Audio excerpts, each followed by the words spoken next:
Number 1. Syndicates who exploited lottery rolldowns. Between 2005 and 2012, Massachusetts ran a game called Cash Windfall with a unique twist. The jackpot was capped at $2 million, and if no one hit all 6 numbers, the prize pool rolled down to boost payouts for matching 3, 4, or 5 numbers. Roll down means the prize money that would normally go to the jackpot gets redistributed to lower tier winners when nobody hits the top prize, making the smaller prizes suddenly worth a lot more and not a complete waste of time. Matching 5 numbers correctly meant you would win $10,000 instead of $4,000, or sometimes way more.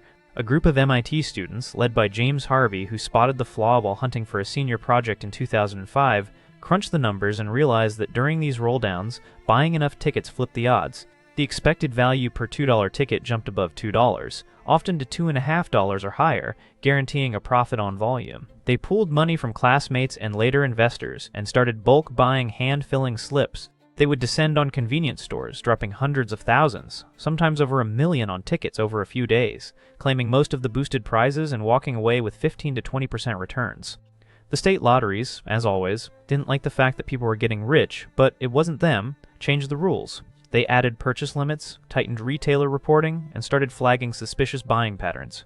The syndicates adapted for a while, but the rules kept catching up, and in 2012 it got banned entirely, with Cash Windfall pulled off the shelves in January after a Globe investigation exposed the dominance. Number 2. The Hidden City Ticketing Loophole. In the early 2010s, travelers started spotting odd pricing quirks where a flight with a layover in a major hub could cost less than a direct ticket to that same hub city. The workaround was simple. Book the longer itinerary to the farther destination, fly to the layover airport that was the real goal, then just exit there and skip the final leg altogether.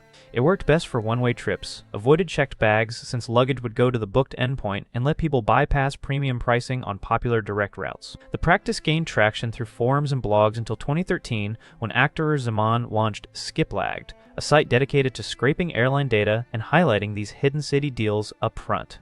Airlines quickly pushed back, calling it a breach of their contracts of carriage that threw off load balancing, inventory planning, and revenue from higher fare direct seats. United and Orbitz sued Skiplagged early on, followed by Southwest settling out of court.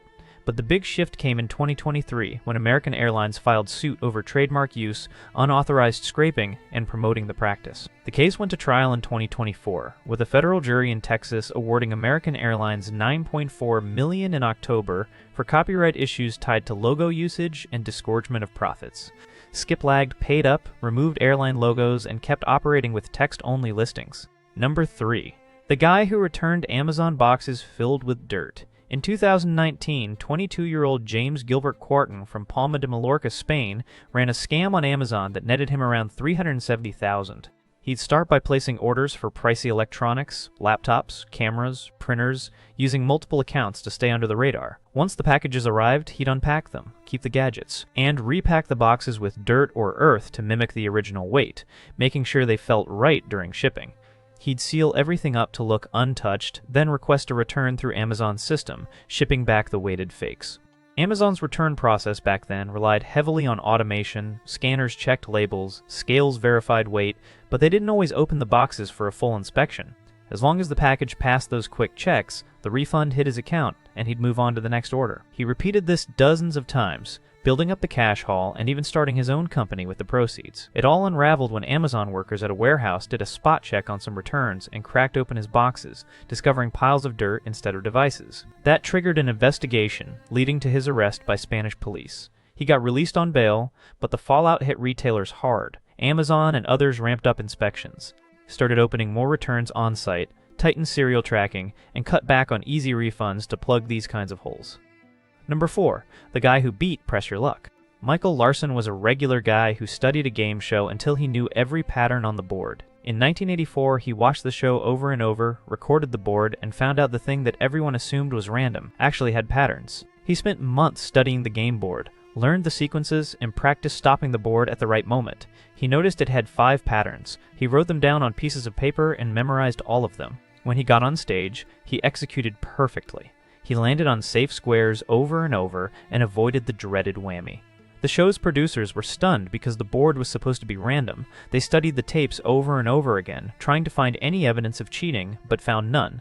They had to do what most game shows dread of ever doing during an episode: actually paying money out to a winner. He walked away with a whopping sum of $110,237.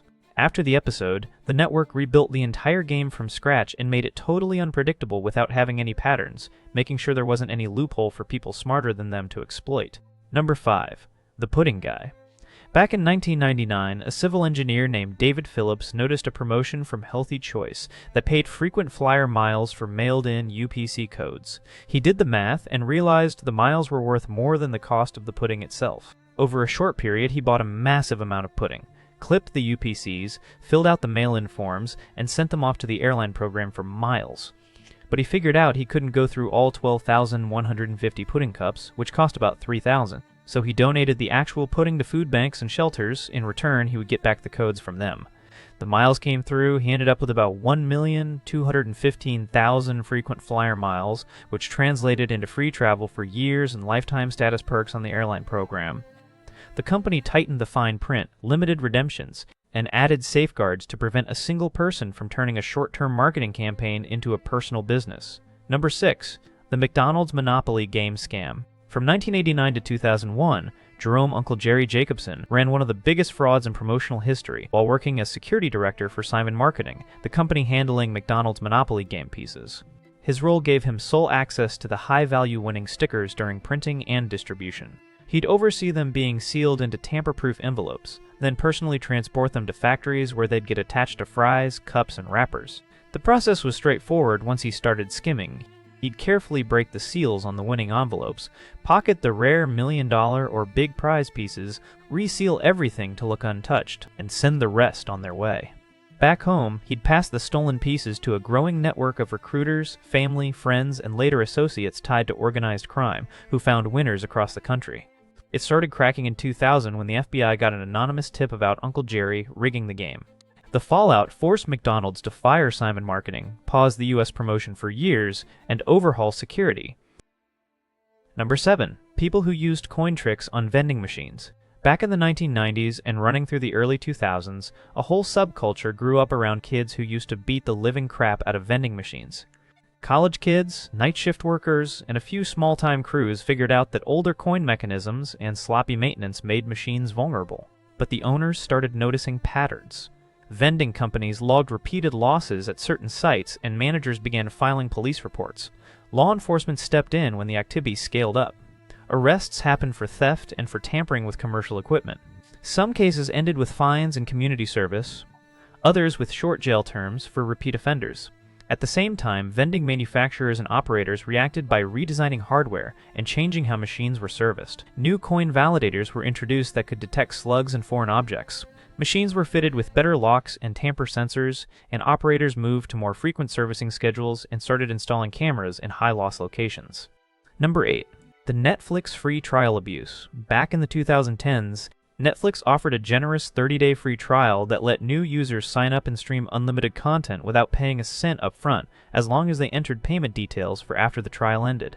People quickly found ways to keep the free access going indefinitely. They'd finish one trial, cancel just before billing kicked in, then create a completely new account with a different email address and fresh payment method, often using virtual or prepaid cards that could pass the initial verification hold without committing to real charges. To make it even smoother, some rotated through different devices, cleared cookies and browser data, or used VPNs to change their apparent location and avoid any account linking flags. A few went further by automating the process with simple scripts that handled signups in bulk. Step-by-step guides spread across forums, blogs, and video sites, walking anyone through how to chain multiple trials together and enjoy the full library for months or even years without ever converting to a paid subscription. This widespread looping meant Netflix was serving huge amounts of content to accounts that never generated revenue, while legitimate trial users sometimes got squeezed by the extra load. Over time, the company noticed the pattern through payment failures, repeat cancellations, and unusual sign-up spikes. The crackdown came in 2020, when Netflix quietly ended the standard free trial in the United States, soon rolling the change out to many other countries. Instead of open access, they shifted to occasional promotional offers like discounted first months, partnerships with carriers, or bundled deals. Behind the scenes, they strengthened detection systems with improved device tracking, IP monitoring, and payment validation to spot and block repeat abusers early. What used to be an easy month of free streaming for anyone turned into a system where you generally had to pay from the start, closing the door on the endless trial cycle. Number 9. The guy who exploited a casino slot machine bug using a phone. In 2014, a Russian operative named Murat Bleev arrived in the US and headed straight for casinos in Missouri armed with a simple smartphone setup. His team back in St. Petersburg had reverse-engineered the pseudo-random number generator in older aristocrat Mark VI slot machines after acquiring some during Russia's gambling ban years earlier. The process started on the casino floor. Bleev would sit at a targeted machine, play a series of spins while discreetly recording video of the screen and outcomes with his phone held nearby. He'd upload the footage to analysts in Russia, who fed it into software that mapped the machine's internal pattern based on the known PRNG algorithm and factors like the exact timing from the machine's clock. Within minutes, they'd calculate upcoming payout cycles and send back precise timing markers to a custom app on Bleev's phone. The app would vibrate at the exact moment, usually about a quarter second before the optimal press signaling him to hit the spin button. This timing let him catch the machine during brief windows, where big wins were far more likely, turning regular plays into consistent payouts. He and his teammates hit multiple casinos this way, pulling in substantial wins over short bursts before moving on. The scheme ran smoothly for months across the US and beyond until early June 2014, when accountants at Lumiere Place Casino in St. Louis noticed unusual payout spikes on their Mark VI machines. Security reviewed footage, spotted the phone pattern, and traced Bleev through rental car records. A statewide alert led to more discoveries, and by December, federal agents arrested Bleev and 3 accomplices at another Missouri casino. Several members took plea deals, serving 2 years in prison followed by deportation. Casinos ramped up surveillance for phone usage near slots, trained staff to spot recording behavior, and some banned players caught in similar patterns. Number 10. The Starbucks app customization glitch.